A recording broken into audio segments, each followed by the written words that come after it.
Hi friends, welcome back to Nagas Kitchen. இன்னைக்கு நம்ம Nagas Kitchenல உங்களோட நான் ஷேர் பண்ணிக்க போறது பாலக்கீரை சப்பாத்தி prepare பண்ணிட்டு அதோட உருளைக்கிழங்கு மசாலா ரெடி பண்ணி ஸ்டஃப் பண்ணிட்டு எப்படி prepare பண்றது அப்படின்றத உங்களோட ஷேர் பண்ணிக்க போறேன்.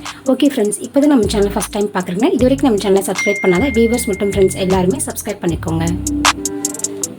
இந்த பாலக்கீரை சப்பாத்தி prepare பண்றதுக்கு ஃபர்ஸ்ட் ஒரு கைப்பிடி அளவுக்கு பாலக்கீரை மட்டும் நான் எடுத்துர்க்கேன். இது வந்து பாத்தீங்கன்னா 1/2 கிலோ கோதுமை மாவுக்கு prepare பண்ணிரலாம். ஸோ ஃபஸ்ட்டு தண்ணி கொஞ்சமாக கொதிக்க வச்சுட்டு அதில் இந்த கீரையை போட்டு கரெக்டாக 1 நிமிஷத்துக்கு நீங்கள் வேக விட்டு எடுத்திங்கன்னா போதும். அதுக்கு மேலே வேக விட வேணாம்.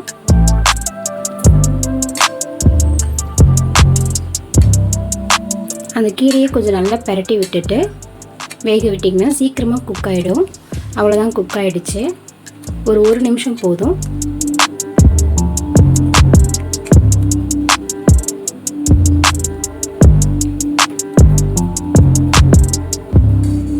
இப்போ கீரை நல்லா வெந்துருச்சு. இதை எடுத்து ஆற வச்சிடலாம். இந்த கீரை வேக வச்ச தண்ணியை நம்ம சப்பாத்தி மாவு பிசையும் போது சேர்த்துக்கலாம். மீதம் இருந்த தண்ணியை கூட நம்ம சமைக்கும் போது அதை அப்படியே சேர்த்துடலாம், வேஸ்ட் பண்ணாமல். இப்போ கீரை வந்து நல்லா ஆற வச்சுட்டு அதை வந்து அரைச்சி எடுத்துக்கலாம் நம்ம. ஸோ கீரை ஆறினதுக்கப்புறமா மிக்ஸி ஜாரில் சேர்த்துட்டு அதோட 1/2 டேபிள் ஸ்பூன் அளவுக்கு இஞ்சி பூண்டு பேஸ்ட்டு சேர்த்துட்டேன். ஒரு பச்சை மிளகாய் போட்டிருக்கேன். இதை இப்போ நல்லா கிரைண்ட் பண்ணி எடுத்தாச்சு. இந்த மாதிரி பேஸ்ட் ஆனால் போதும் உங்களுக்கு.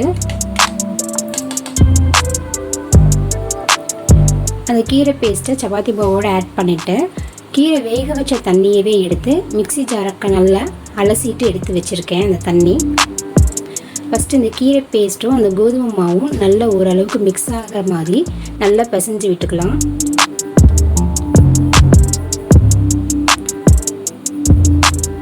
இப்போ இந்த தண்ணியை வந்து கொஞ்சம் கொஞ்சமாக ஆட் பண்ணிக்கலாம் நம்ம.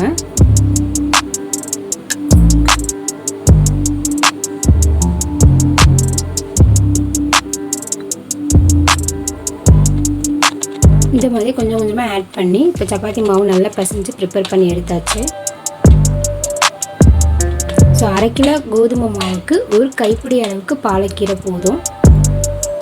ஒரு 10 நிமிஷம் ரெஸ்ட்டில் விட்டுடலாம். இந்த உருளைக்கிழங்கு மசாலா ப்ரிப்பேர் பண்ணுறது பார்த்திங்கன்னா 1/4 கிலோ உருளைக்கிழங்கு நல்லா வேக வச்சுட்டு இந்த மாதிரி கொஞ்சம் நல்லா மசிச்சு எடுத்துக்கலாம். இன்றைக்கி ரொம்பவே சிம்பிளான மசாலா தான் ரெடி பண்ண போகிறோம். ஸோ சீக்கிரமாக ரெடி பண்ணிடலாம். இப்போ உருளைக்கிழங்கு நல்லா மசிச்சு எடுத்துட்டேன்.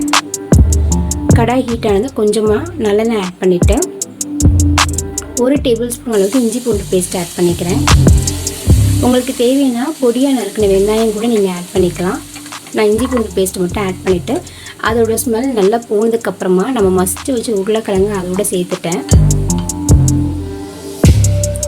இந்த மசாலா பார்த்திங்கன்னா நீங்கள் கீரை, அதாவது பாலக் சப்பாத்தி அப்படின்றது மட்டும் இல்லாமல் நார்மல் சப்பாத்திக்கு கூட நீங்கள் ப்ரிப்பேர் பண்ணி சாப்பிட்லாம். ரொம்பவே டேஸ்ட்டாக இருக்கும். இந்த உருளைக்கிழங்கோட 1/2 table spoon 65 powder, 1/2 table spoon garam masala, கொஞ்சமாக உப்பு, அதோட ஒரு 1/4 டேபிள் ஸ்பூன் அளவுக்கு பெருங்காயத்தூள் சேர்த்தாச்சு.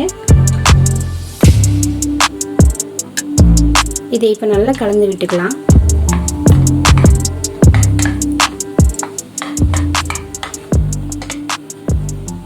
இப்போ அடுப்பை சிம்மில் வச்சு இதை நல்லா கலந்து விட்டுட்டு ஒரு 10 நிமிஷம் சிம்மில் விட்டோம்னா போதும். நமக்கு இந்த மசாலா ப்ரிப்பேர் ஆகிடும்.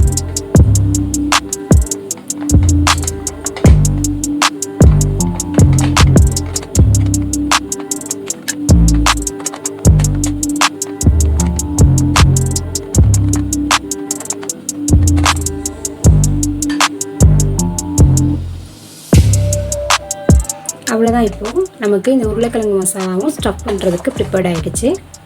இப்போ நம்ம சப்பாத்தி வந்து தேய்ச்சி எடுத்துக்க போகிறோம். இப்போ பார்த்திங்கன்னா இந்த சப்பாத்தி மாவு பார்த்திங்கன்னா 6 உருண்டை வந்திருக்கு. நீங்கள் நார்மலாக சப்பாத்தி பரட்டுற மாதிரி பரட்டிக்கோங்க.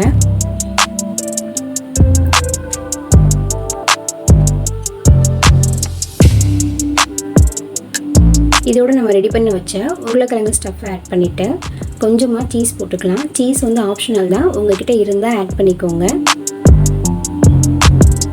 இப்போ கொஞ்சமாக சீஸ் தூவி விட்டுட்டு இந்த மாதிரி மடித்து விட்டுட்டு அதை இப்போ நல்லா கையில் லைட்டாக ப்ரெஸ் பண்ணி விட்டுட்டு மாவுக்கு 2 பக்கமாக வந்து நல்லா பவுடர் ஸ்ப்ரெட் பண்ணி விட்டுட்டு அதுக்கப்புறமா நம்ம அதை தேய்ச்சி எடுத்துக்க போகிறோம். இந்த மாதிரி கையிலேயே லைட்டாக ப்ரெஸ் பண்ணி விட்டுருங்க. நீங்கள் ஸ்பின் ரோல் வச்சு உருட்டுறதுக்கு முன்னாடி கையில் நல்லா ப்ரெஸ் பண்ணி விட்டுருங்க மெதுவாக.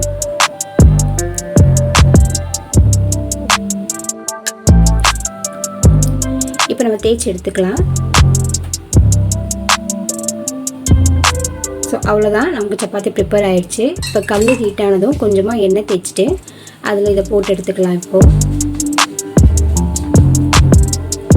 இதில் பார்த்தீங்கன்னா கீரையில் அயன் சத்து இருக்குது, அதே நேரத்தில் பொட்டேட்டோவில் வந்து கார்போஹைட்ரேட் இருக்குன்றதுனால ஸோ 2 டைம் ஒரே டைமில் நமக்கு 2 பெனிஃபிட்டாக இருக்கும். அவ்வளோதான். ஸோ ஆலு பாலக் சப்பாத்தி ரெடி ஆகிடுச்சு. நீங்களும் ட்ரை பண்ணி பாருங்கள். இந்த ரெசிபி இன்னைக்கு உங்களுக்கு பிடிச்சிருக்கும் நான் நினைக்கிறேன். பிடிச்சிருந்தா லைக் பண்ணுங்க, உங்க ஃப்ரெண்ட்ஸோட ஷேர் பண்ணிக்கோங்க, சப்ஸ்கிரைப் பண்ணிக்கோங்க. அப்படியே மறந்துடாம பக்கத்துல இருக்க பெல் பட்டனையும் டச் பண்ணிடுங்க. அப்பதான் நம்ம சேனல்ல போடக்கூடிய எல்லா வீடியோஸும் உங்களுக்கு உடனுக்குடன் அப்டேட்டடா வந்துகிட்டே இருக்கும். தேங்க்யூ.